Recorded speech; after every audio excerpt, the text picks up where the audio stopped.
Le projet d'urgence de développement territorial et de résilience, parlons-en, un projet en vue d'apporter des réponses aux besoins des populations en matière de développement socio-économique dans la région de l'Est.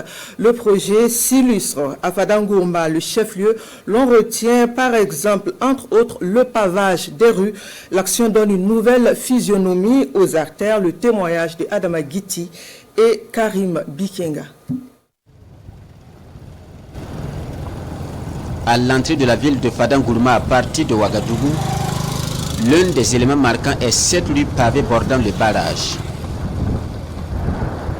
Des rues pavées comme celle-là, on en trouve dans plusieurs quartiers de la ville de Fada. C'est le cas ici, au secteur numéro 1. Ernest, couturier de profession, est l'un des riverains. Ça change beaucoup de choses. Moi, je suis un tailleur ici. Et avant, là, il n'y avait pas beaucoup de gens qui passent ici. Mais présentement, il y a beaucoup de gens qui passent ici à cause des pavés là. Bon, nous aussi, on gagne un peu. Derrière ces infrastructures routières, il y a l'entreprise Yeli Technologies, une entreprise spécialisée dans la formation, la production et la pose de pavés. Quand le gouvernement nous a donné ce projet-là, nous sommes allés puiser dans une vieille tradition mongole qui a été par la suite pris par les Tsars de Russie. Et là, pour les Tsars de Russie, on a la place rouge à Moscou qui est entièrement pavée. Et également par la suite répandue en Europe par le roi Louis XIV, qui a également fait des ouvrages dans ce sens-là, et ça s'est répandu en Europe. Et nous avons les Champs-Élysées qui sont également pavés. Donc c'est dit que c'est éco-responsable, c'est durable. En plus des rues, des ouvrages d'assainissement sont également réalisés, comme celui-ci. L'ouvrage que vous voyez ici s'appelle un radier. Il a été mis en place pour éviter les inondations.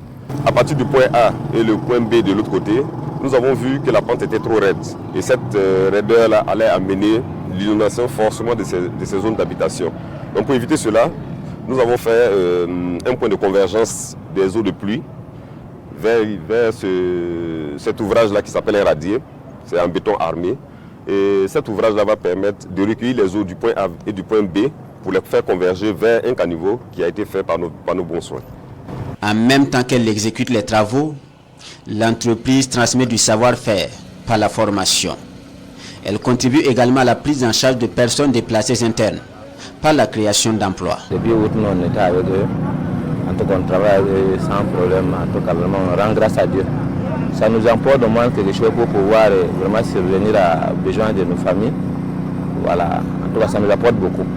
Ces différentes réalisations sont rendues possibles grâce au PUDTR, le projet d'urgence de développement territorial et de résilience. Elle relève de sa composante connectivité physique.